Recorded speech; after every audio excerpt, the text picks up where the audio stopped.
123만 헥타르 정도 되는 것으로 알고 있습니다. 그럼 그 면적이 어느 정도 되느냐? 강원도에 있는 산만 145만 헥타르 정도 되는 것으로 알고 있습니다. 다시 말해서 스위스가 가지고 있는 관광 산림 인프라의 면적은 강원도의 산림 면적보다도 작다라는 것을 제가 말씀을 드리는 겁니다.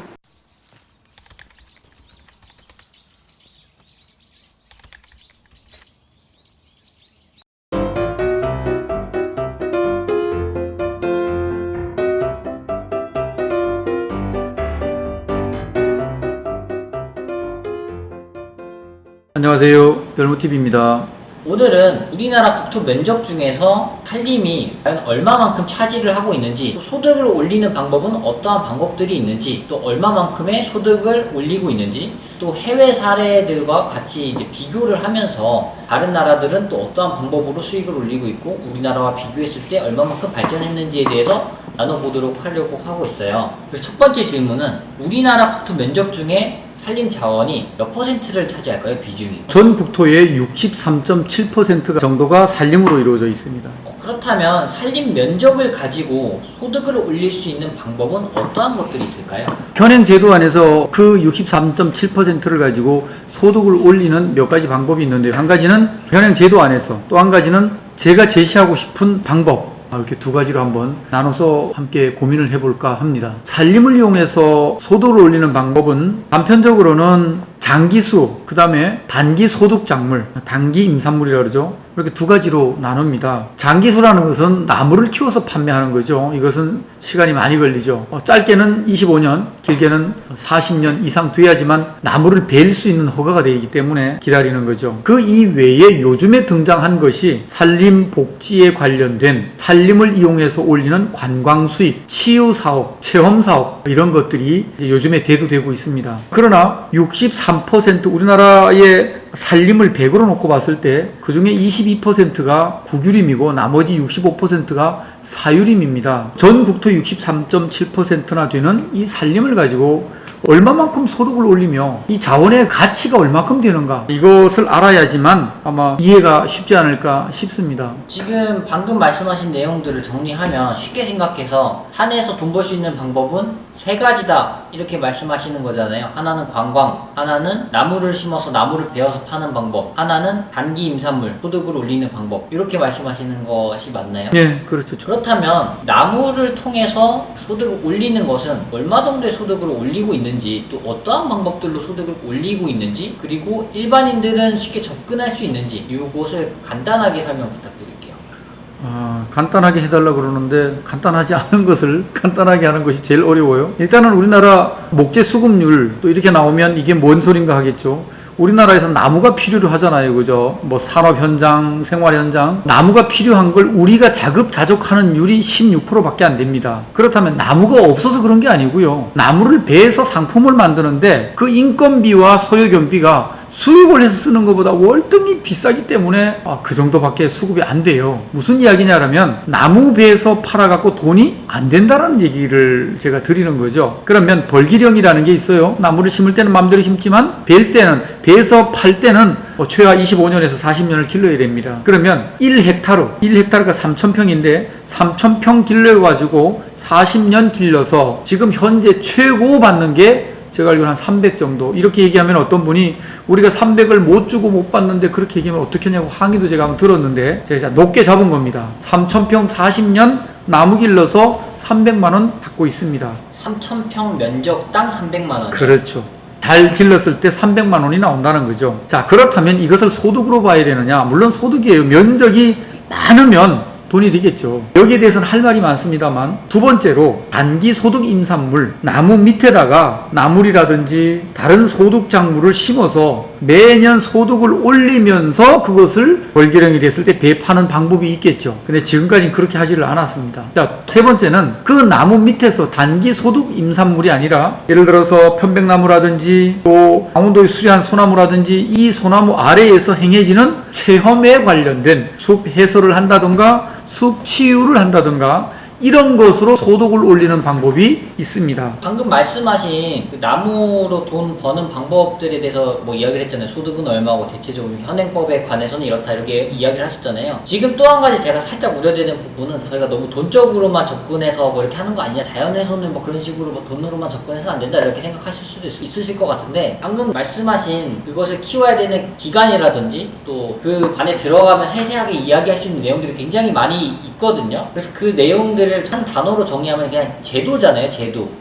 그 제도를 통해서 우리는 자연을 보호하면서 소득을 올리는 방법에 대해서 고민을 하고, 또 개개인마다 생각이 다르기 때문에 그거에 대해서 그냥 견해를 나중에 또 이제 이야기를 하시겠지만 견해를 밝힐 뿐이지 뭐 자연을 훼손하거나 이런 쪽으로는 생각을 좀 안 하셨으면 좋겠고요. 그 다음에 이제 단기수에 대해서 이야기를 해볼게요. 단기수는 또 쉽게 생각해서 임산물을 통해서 소득을 올리는 것들이잖아요. 단기 소득 임산물. 우리가 지금 63.7%라는 산림 면적을 통해서 소득을 올리고 있잖아요. 그렇다면 임산물을 통해서 우리가 소득을 올리는 소득이 있을 거 아니에요. 전체적인 임산물로 봤을 때 과연 얼마 정도의 소득이 1년 동안 나오고 있을까요? 우리나라에서만. 목재를 제외한 단기 소득 임산물은 1조 원이 안 되죠. 제가 알기로는 4, 5천억 정도 밖에는 아주 미미한 수준입니다. 그래서 이것을 끌어올리기 위해서 관계기관에서도 백방으로 노력하고 있고, 임산업을 육성하는 데에 지대한 또 관심을 가지고 계시는 분들이 있습니다. 제가 오늘 이 컨텐츠를 가지고 나온 이유가 사실은 우리나라 국토 면적이 63.7%나 되는데, 물론 나라 자체 국토 면적이 작기는 하지만 다른 나라에 비해서 그래도 이렇게 넓은 면적의 산림을 보유하고 있는데 4, 5천억밖에 안 되는 소득을 올리고 있다? 좀 납득이 안 가더라고요, 저로서는. 그래서 이것을 과연 활용할 수는 없을까, 그러한 뜻에서 이 컨텐츠를 가지고 왔고요. 지금 단기 임산물 소득으로는 어쨌든 간에 뭐 한계가 있다는 뜻이잖아요. 이 정도의 소득을 올리고 있다라는 것은. 그렇다면 이것 말고 다른 방법의 소득을 올릴 수 있는 방법 중에서는 무엇이 있을까요? 단기 소득 임산물은 지속적으로 관계기관과 현재 하고 있는 임업인들이 기술력, 또 그다음에 생산력, 이런 것들에 대해서 상당히 기여도를 높여가고 있는 과정이고요. 그렇지만 그게 너무 젠걸음이죠. 또 하나 소득을 올릴 수 있는 방법은 관광산업이죠. 관광산업만큼 메리트가 있는 그런 산업은 없죠. 아까 우리 PD가 이야기한 대로 관광산업이라면 산림을 이용한 관광산업은 다 훼손을 해야 되느냐? 그거는 또 다른 문제입니다. 훼손하지 않고 자연을 즐길 수 있는 콘텐츠를 만들고 제도를 만들어야 된다라는 게 제 생각이고요. 또 6.25 이후에 치산 녹화에 치중하면서 단위면적당 세계의 4대 산림을 보유하고 있는 나라로 산림 무유 국가가 됐는데도 불구하고 여기에서 얻어지는 소득은 상당히 집계조차도 되지 않는 이런 상황이다 말씀을 드립니다. 관광 소득 중에서 말씀하시는 네, 거예요? 관광 소득이 집계가 안 되죠. 따라서 저는 이렇게 생각을 합니다. 지금까지는 산림에 관련된 처벌 조항이 참 많았습니다. 보호 위주의 제도였죠. 뭘 하지 마라 이런 제도였습니다. 그런데 이제는 보호뿐만 아니라 이제는 이용 차원으로 대전환이 필요하다. 전 국민이 산에 대한 개념도가 높아지고 또 이해도가 높아지고 이용 측면이 굉장히 많이 높아집니다. 2011년도 통계에 전 국민이 산을 찾는 인구가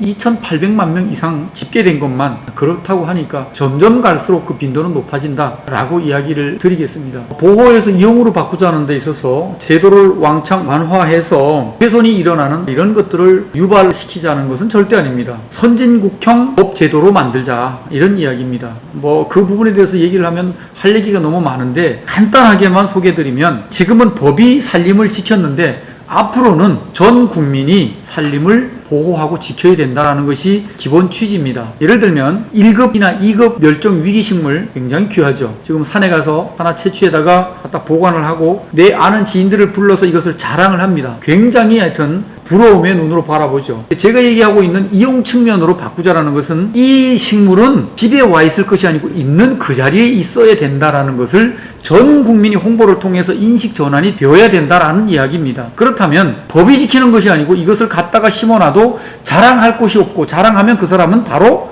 범법자가 된다라는 이 사회적 인식이 우리 국민들에게 반드시 일어나야 된다라는 것이죠. 요약하면 그렇다는 얘기입니다. 그 제도를 바꾸는 것이. 예를 들면 그래서 아까 이야기하던 관광, 그렇게 만들어 놓으면 우리도 관광 산업이, 우리 지금 산림을 이용한 관광, 농촌을 이용한 관광, 어촌을 이용한 관광이 사실은 굉장히 미미한 걸로 제가 알고 있습니다. 특히 우리 임업은 그것과는 관계없이 굉장한 메리트를 가지고 있고 자원을 가지고 있습니다. 조그마한 나라 스위스를 한번 제가 소개를 할까 합니다. 스위스는 연간 관광 수입이 약 38조 원 정도 되는 것으로 제가 알고 있습니다. 우리나라 관광 수입은 얼마나 될까요? 약 18조 원 정도 됩니다. 스위스 방금 말씀하셨는데 스위스의 그 국토 면적은 얼마고 또 산림 면적은 또 얼마인지, 그리고 우리나라와 비교했을 때 어떤 것이 더 큰지 뭐 이런 것들에 대해서 좀 설명 좀 부탁드립니다. 네, 스위스 관광 수입이 38조 원이라고 말씀드렸고 거기에 많은 부분을 차지하고 있는 비중이 산악 관광, 산림을 이용한 관광이라고 제가 말씀을 드렸죠. 그렇다면 스위스는 그 산림 면적이 얼마나 되느냐? 123만 헥타르 정도 되는 것으로 알고 있습니다. 그럼 그 면적이 어느 정도 되느냐? 강원도에 있는 산만 145만 헥타르 정도 되는 것으로 알고 있습니다. 다시 말해서 스위스가 가지고 있는 관광 산림 인프라의 면적은 강원도의 산림 면적보다도 작다라는 것을 제가 말씀을 드리는 겁니다. 그렇다면 이 이야기를 들으시는 지금 유튜버를 보시는 분들은 스위스는 산악을 이용한 열차, 눈 덮인 알프스, 자원이 있지 않느냐 이렇게 반문을 하실 겁니다. 근데 제 생각은 좀 다릅니다. 보시는 분들이 스위스하고 우리나라하고 산림의 조건이 다르지 않느냐, 자원이 다르지 않느냐. 스위스는 눈 덮인 알프스를 연상하는데요. 그 눈 덮인 알프스에서 두 달만 살면 다들 질리죠. 똑같습니다. 그쪽 사람들 또 다른 나라 사막이나 또 초원만 있는 이런 데 사는 사람들은 사계절이 뚜렷한 우리나라의 산림을 굉장히 부러운 시선으로 바라보고 있습니다. 이것이 이만큼 놀라운 자원인데 이것을 몰라보는 사람이 누굽니까? 우리나라에 있는 사람들만 이 귀한 자원을 몰라보고 있다. 저는 감히 말씀을 드립니다.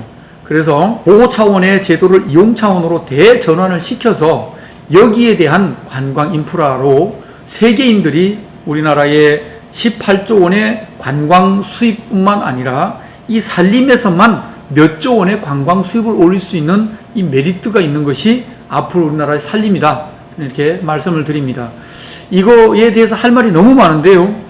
별도로 나중에 한번 제작을 해서 어떻게 가야 될 것이며 이런 부분에 대해서 한번 정보를 공유하는 시간을 갖도록 하겠습니다. 오늘은 산림을 통해서 소득을 올릴 수 있는 몇 가지에 대해서 함께 고민을 해봤습니다. 그 중에 스위스와 대한민국의 산림, 얻어지는 관광 수입, 앞으로의 전망에 대해서 대략적으로 한번 이렇게 나누어 봤습니다. 관심이 있으시면 좋아요, 구독, 알람 부탁드립니다.